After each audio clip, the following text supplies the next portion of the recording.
Bonjour, bienvenue sur Intelligent TV. Nous recevons aujourd'hui Anne-Nicolas qui est VP Engineering chez Mandriva. Bonjour Anne. Bonjour. Donc commençons par le début. Qu'est-ce que veut dire VP Engineering? Alors VP Engineering, c'est un titre anglais pour une boîte très française. Je suis responsable donc chez Mandriva de l'équipe des ingénieurs qui réalisent la distribution Mandriva Linux, tant sur le domaine professionnel que le domaine communautaire. Donc j'ai en charge également les relations avec notre communauté de contributeurs qui fait aussi le succès de la distribution. Et je dois faire en sorte que ingénieurs de la société et contributeurs arrivent à travailler ensemble et suivre la roadmap qu'on s'est prévue. D'accord. Mandriva est une société éditrice du système d'exploitation Mandriva Linux, Oui. C'est-à-dire? Alors, Mandriva donc, est avant tout effectivement éditeur de distribution. Être éditeur de distribution, c'est avant tout un travail d'intégration. Aujourd'hui, l'open source, ce sont des milliers de projets divers et variés dans le domaine du serveur, du poste de travail, du développement. Et notre travail consiste aujourd'hui à prendre le meilleur aujourd'hui de ce que peut livrer l'open source, tant en termes de choix de logiciels, mais également en termes de version à un moment donné, pour éviter les choses un petit peu trop instables ou au contraire des choses un peu vieillissantes. D'accord. Qu'appelle-t-on le noyau GNU Linux, justement? Alors, le noyau GNU Linux, c'est un petit peu plus technique. Le noyau GNU Linux, c'est, on va dire, le cœur du système d'exploitation. C'est ce qui a été développé en premier lieu par Linus Torvalds et c'est ce qui permet aujourd'hui à une distribution de pouvoir communiquer avec un certain nombre de périphériques matériels, de pouvoir gérer ses systèmes de fichiers, de pouvoir accéder aux commandes de l'utilisateur, etc., etc. Donc c'est vraiment le cœur du système. C'est le cœur du système. Voilà. Donc dans l'univers des distributions Linux, il en existe des communautaires, dont la plus connue est Ubuntu, et d'autres commerciales comme Mandriva. Quelle est la différence fondamentale entre les deux? Alors je dirais que, on ne va pas être chauvin, il n'y a pas vraiment de différence parce que ça reste avant tout un système d'exploitation Linux. Donc finalement on travaille aujourd'hui sur les mêmes bases. On a des modes de développement un peu différents. Ubuntu, c'est un développement 100% communautaire. Même si effectivement il y a un financement qui est réalisé par un Sud-Africain qui s'appelle Mark Shuttleworth. Mandriva, c'est aussi une société. Donc aujourd'hui, Mandriva réalise à la fois une distribution communautaire qui est librement disponible pour tous, mais également une distribution commerciale qui s'entoure d'un certain nombre d'éléments qu'on verra peut-être plus tard. D'accord, très bien. Pourquoi le choix du modèle open source au départ de la société, justement? Alors, pourquoi le choix de l'open source? Effectivement, c'est dans les gènes, c'est dans l'ADN aujourd'hui de Mandriva. Il faut savoir effectivement que tout ce que produit aujourd'hui Mandriva en termes de développement est soumis à des licences de type open source. Pourquoi? Parce qu'on pense que c'est le modèle aujourd'hui le plus constructif et le plus pérenne pour aboutir à des développements solides, qui puissent être repris par une communauté qui ne peut qu'enrichir ces développements et qui permet de fournir des solutions pérennes, que ce soit pour le particulier ou l'entreprise. Pour mieux cerner votre entreprise, est-ce qu'on pourrait avoir quelques chiffres concernant votre activité? Alors, Mandriva, c'est une société, on a fêté nos 10 ans donc l'année dernière, elle a été créée en 98. Nous avons aujourd'hui à peu près 45 personnes en France, à Paris, et un peu plus d'une trentaine de personnes au Brésil. Voilà, on avait racheté donc anciennement Connectiva, qui était une distribution brésilienne, et donc ça avait du sens effectivement de rejoindre nos efforts. On a également, on peut considérer qu'on a pour chaque sortie de version entre 2 et 3 millions d'utilisateurs. Et puis on diffuse une newsletter qui nous permet aussi de voir un petit peu quels sont nos utilisateurs identifiés, qui se montent à peu près à 400 000 personnes. Donc ça nous permet effectivement de diffuser également Mandriva Linux à travers le monde.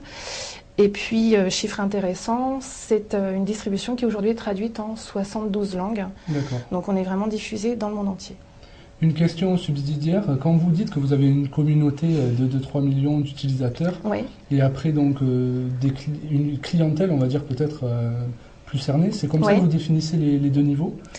Alors, effectivement, on a d'un côté la communauté d'utilisateurs qui ne va pas utiliser nos produits commerciaux, qui va contribuer ou l'utiliser simplement. Et puis, on a nos clients qui, comme on le verra, achètent un certain nombre de produits qui sont fournis donc par Mandriva Linux.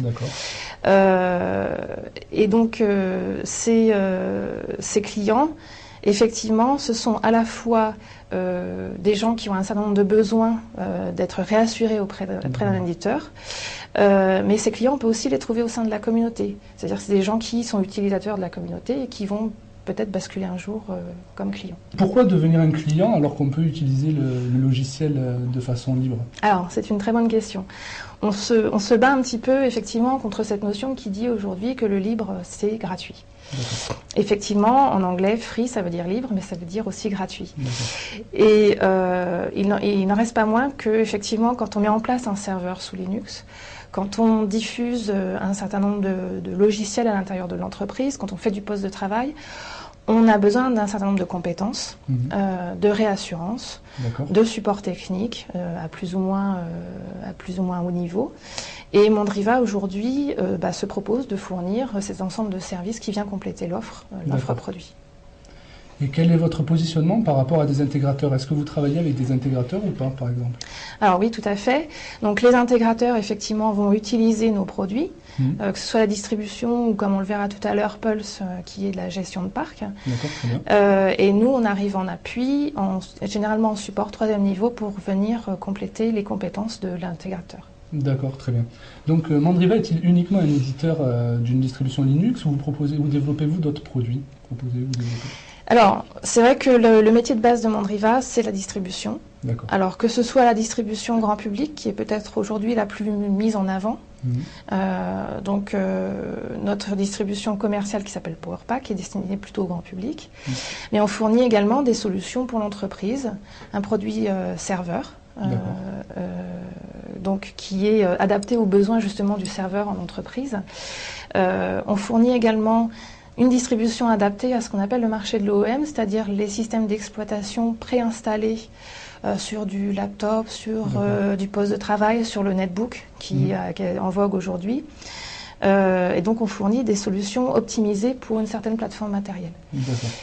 À côté de ces distributions-là, on fournit également un produit qui n'est cette fois-ci pas de la distribution, qui s'appelle Pulse, dont je crois que vous avez parlé précédemment, et qui permet donc qui vient finalement englober tous les produits qu'on fournit autour de la distribution et qui permet de diffuser en fait ces distributions sur des serveurs, sur des postes de travail, et qui permet aussi de l'intégrer dans l'infrastructure informatique de l'entreprise. D'accord.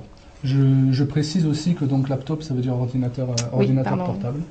Et donc tout ce qui est netbook, vous entendiez par là les PC, l'IPC, les mini-PC? Voilà, c'est les mini-PC à bas coût qui fleurissent aujourd'hui dans les rayons des revendeurs informatiques. D'accord, donc Mandriva, un produit typique pour les Tout à fait. Alors on peut le trouver effectivement en standard, mais quand on nous demande de préinstaller un système d'exploitation, l'idée c'est que l'utilisateur n'ait rien à configurer par lui-même. Donc on va fournir une solution optimisée, prête à utiliser. Très bien. Quelles sont vos actualités pour cette année 2009? Alors, nos actualités, elles sont denses au niveau des produits.